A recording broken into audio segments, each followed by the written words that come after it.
On a pas mal de regrets parce qu'on a senti qu'il y avait vraiment quelque chose à faire et une place à aller chercher en finale. C'était une bonne équipe de Paris, très solide, costaud physiquement, avec toujours beaucoup d'engagement, mais on a franchement bien joué, on a eu pas mal d'occasions qu'on n'a pas su concrétiser, on perd 3-2, mais on a quand même quelques remords et quelques regrets parce qu'on se dit qu'il y avait vraiment quelque chose à aller chercher, quoi. Ouais, en attaque, ils ont été très très efficaces devant et ils ont quoi, moins d'occasions que nous. Je crois qu'ils ont 4 occasions et nous 6, mais sur les 4, ils mettent 3 buts, quoi, avec leur attaquant là qui est champion d'Europe, qui est très efficace. Et je pense que ça a fait la différence, qu'ils ont été un peu plus matures du coup, devant en efficacité et même dans le jeu, et ça leur a permis de marquer des buts quand il fallait les marquer, et ça fait la différence au haut niveau. Oui, on l'a abordé de la même manière, sans se mettre une pression particulière. On connaît bien cette équipe parce qu'on les côtoie depuis quand même pas mal de temps. On sait que c'est des bons joueurs, mais on s'est pas crispé ou préparé différemment par rapport au PSG, même si on a pris en compte la façon dont ils jouaient, les joueurs au poste auquel ils jouent. Mais on n'a pas abordé ce match en se disant c'est le PSG, ça va être dur. On s'est mis exactement dans les mêmes dispositions que face à Metz et on s'est préparé exactement de la même manière. On a fait une grosse saison, on avait un groupe très solide, on a beaucoup progressé tous ensemble et on se dit que si on arrivait à passer cette échéance du Paris Saint-Germain, il y avait vraiment moyen d'aller chercher le titre en fin de saison face à Lorient, qui est une bonne équipe, mais je pense un cran en dessous quand même que le PSG. C'est la question que pas mal de personnes se posaient, puisqu'on a un championnat relativement faible par rapport, par exemple, au championnat du Paris Saint-Germain, qui lui joue contre plusieurs équipes pro au cours de l'année. Nous, c'est vrai que notre championnat, on peut dire, est relativement facile, mais je pense pas que ce soit si facile que ça, parce que les clubs amateurs sont toujours très motivés, il y a quand même de grosses intensités. Bon, je nie pas que je pense que c'est quand même autre chose que le championnat du Nord où il y a par exemple le PSG et d'autres équipes comme ça. Mais on s'est bien préparé en se disant que voilà, il fallait monter l'intensité et le niveau de jeu contre des équipes qui eux connaissent un peu plus que nous ce niveau-là. Et au final, contre Metz et même contre le PSG, on a bien vu qu'on s'est mis au niveau et que ça nous a pas posé de soucis. Collectivement, on est très satisfait parce qu'on est arrivé donc en début d'année avec quelques difficultés au niveau du jeu et puis tout le groupe ensemble a progressé à ce niveau-là, tout en s'appuyant sur notre qualité première dans l'équipe qui était l'agressivité, la combativité sur tous les ballons.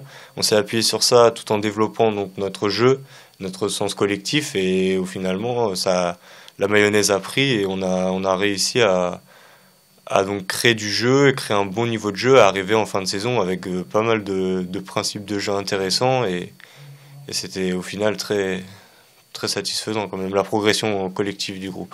Oui, exactement, c'est vraiment de bon augure pour l'année prochaine puisqu'on a vraiment un groupe très solide. On peut remarquer que la génération 98-99, enfin moi depuis que je suis au club, championnat U15 on l'a remporté, U17 régionaux on l'a remporté, U17 nationaux aussi sans pour autant aller en finale. Et je pense qu'il y a vraiment quelque chose à faire l'année prochaine parce qu'on va avoir un bon groupe renforcé par, il va y avoir deux nouveaux joueurs je crois qui arrivent dans l'effectif, de bons joueurs ça va être intéressant et il faudra aller chercher quelque chose en Gambardella comme en championnat. Il y a vraiment moyen. J'ai été international, je le suis plus là depuis quelques temps parce que j'ai pas pu faire du coup les championnats d'Europe et les deux trois autres sélections avant. Mais individuellement, je suis satisfait de ma saison. J'ai été plutôt régulier donc sur le plan sportif, sans connaître trop de blessures, pour pouvoir enchaîner les matchs à haut niveau. Du côté de mes objectifs, j'aurais aimé pouvoir accéder à la catégorie supérieure des 19 un peu plus tôt dans l'année pour pouvoir progresser plus rapidement. Mais donc ça s'est moins fait. J'ai fait un match, je me suis blessé, ça m'a empêché de continuer sur ma lancée. Mais globalement, je suis assez satisfait de ma saison et donc c'est de bon augure pour l'année prochaine. Et je me sens vraiment bien dans ce groupe et ici. Voilà. Bah oui, c'est un garçon très impressionnant sur le plan physique, technique. C'est vraiment un très très bon joueur.